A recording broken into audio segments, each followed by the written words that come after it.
Assalamualaikum warahmatullahi wabarakatuh. Saya Risnawati, mahasiswa dari kelas A10, izin memaparkan tentang analisis dan model-model penelitian tindakan kelas atau PTK, tugas dari mata kuliah Classroom Action, Research atau PTK. Yang pertama yaitu dimulai dari definisi. Definisi, PTK yaitu, penelitian tindakan kelas adalah, metode yang digunakan guru untuk meningkatkan pembelajaran melalui siklus perencanaan, pelaksanaan, observasi, dan refleksi. Nah, dalam proses ini, guru mengidentifikasi masalah pembelajaran, merencanakan tindakan untuk memperbaiki masalah tersebut, melaksanakan tindakan tersebut di kelas, mengamati dampaknya, dan kemudian merefleksikan hasilnya untuk memperbaiki lebih lanjut. Siklus ini terus diulang sehingga diperoleh peningkatan yang signifikan dalam pembelajaran. Nah, apa tujuan dari PTK? Tujuan dari PTK yaitu meningkatkan kualitas pembelajaran secara berkesinambungan. Di sini yaitu dengan cara mengidentifikasi masalah, mencoba solusi, dan melakukan perbaikan melalui siklus yang berulang. Nah, untuk selanjutnya yaitu karakteristik utama model PTK. Apa saja karakteristiknya? Yaitu yang pertama fleksibilitas dan keterlibatan. Fleksibilitas di sini yaitu PTK fleksibel dalam berbagai situasi pembelajaran dan keterlibatan yaitu PTK mengajak siswa terlibat aktif dalam proses penelitian. Terus yang kedua, siklusnya. Siklus penelitian. Beberapa siklus digunakan untuk mencapai perbaikan yang berkelanjutan. Terus karakteristik yang ketiga yaitu keterlibatan guru. Di sini guru terlibat sebagai peneliti dan pengembang metode pembelajaran. Yang keempat, peningkatan kualitas pembelajaran. Efektivitas dapat diukur secara kualitatif dan juga kuantitatif. Nah, peningkatan secara kualitas pembelajaran dalam PTK dapat diukur secara kualitatif melalui observasi terhadap perubahan perilaku, keterlibatan, dan pemahaman siswa. Kalau secara kuantitatif, yaitu dapat diukur dengan peningkatan hasil belajar siswa, seperti nilai ujian atau tugas yang lebih baik setelah tindakan dilakukan. Nah, kedua metode ini membantu mengevaluasi efektivitas tindakan yang diambil selama proses PTK. Terus karakteristik yang terakhir yaitu kemudahan implementasi. PTK ini dapat diterapkan di berbagai kelas dan juga mata pelajaran. Nah, selanjutnya yaitu model-model penelitian tindakan kelas. Nah, model-model PTK ini ada 4, yaitu yang pertama model Kemis dan McTaggart. Eee Model Kemis dan McTaggart yaitu model ini merupakan salah satu yang paling sering digunakan. Siklus dalam model ini yaitu meliputi tahapan-tahapan, yaitu ada 4 tahapan. Yang pertama perencanaan, terus tindakan, observasi, dan juga refleksi.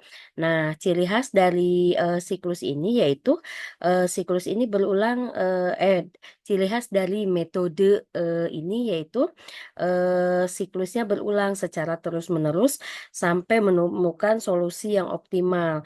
Nah, kekuatan model ini, di model Kemis dan McTaggart ini yaitu struktur yang jelas dan fokus pada refleksi terhadap tindakan. Selanjutnya model yang kedua yaitu model Lewin. Itu, Lewin adalah salah satu pelopor dalam, penelitian tindakan. Modelnya terdiri dari tahapannya ya, tahapannya ini terdiri dari, 3 tahap, yaitu yang pertama membuat perencanaan, yang kedua pelaksanaan tindakan, dan, yang terakhir yaitu evaluasi hasil.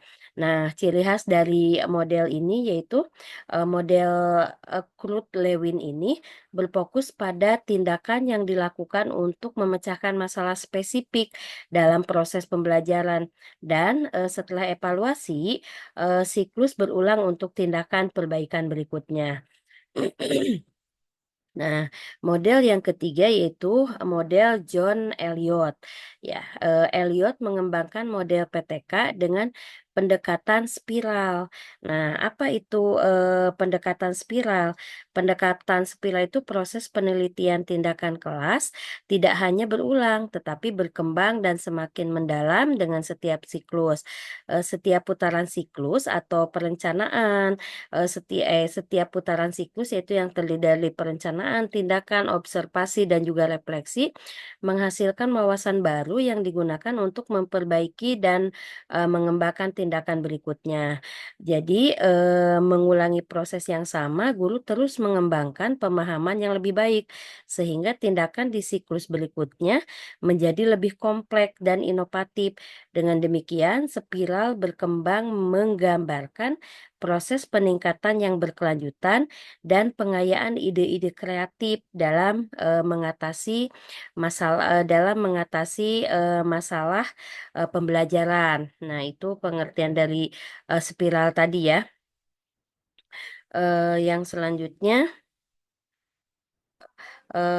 ciri khas dari, metode model John Elliot ini yaitu mendorong ide kreatif dan inovatif dari, guru. Nah, selanjutnya yaitu model yang terakhir, yang keempat, yaitu model Stephen Kemmis. Nah, model ini lebih komprehensif, dengan menambahkan dimensi sosiokritis. Nah, tahapannya apa saja? Tahapan di model ini yaitu, ada perencanaan, ada tindakan, observasi, dan refleksi. Nah, dimensi, sosiokritis itu apa? Nah, sosiokritis itu yaitu, pendekatan yang menekankan kesadaran sosial dan, kritik terhadap struktur atau kondisi sosial yang mempengaruhi pendidikan. Artinya, model ini tidak hanya berfokus pada perbaikan proses pembelajaran di kelas, tetapi juga mempertimbangkan bagaimana faktor-faktor sosial, budaya, dan politik mempengaruhi pengalaman belajar siswa. Dan juga, model ini yaitu fokus pada perubahan sosial dan, keterlibatan aktif siswa. Nah, apa aja perbandingan dari model-model, keempat model PTK tadi? Yang pertama dilihat dari fleksibilitas, yaitu semua model, PTK tadi dapat diadaptasi dalam berbagai konteks.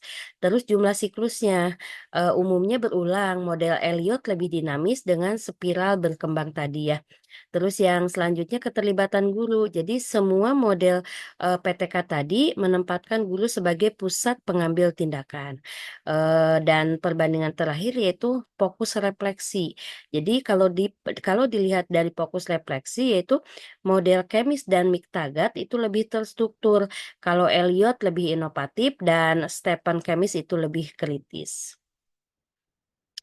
Nah, kesimpulan dari materi tadi yaitu saya dapat menyimpulkan, 2 poin, yaitu yang pertama dilihat dari manfaat PTK.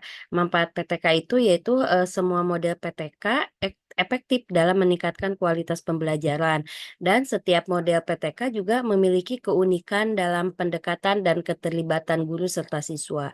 Dan dilihat dari penerapannya. PTK dapat diterapkan di berbagai situasi pendidikan dengan fleksibilitas yang tinggi. Ya, sekian pemaparan dari saya, Pak dosen. Mohon maaf atas segala kekurangannya. Terima kasih. Wassalamualaikum warahmatullahi wabarakatuh.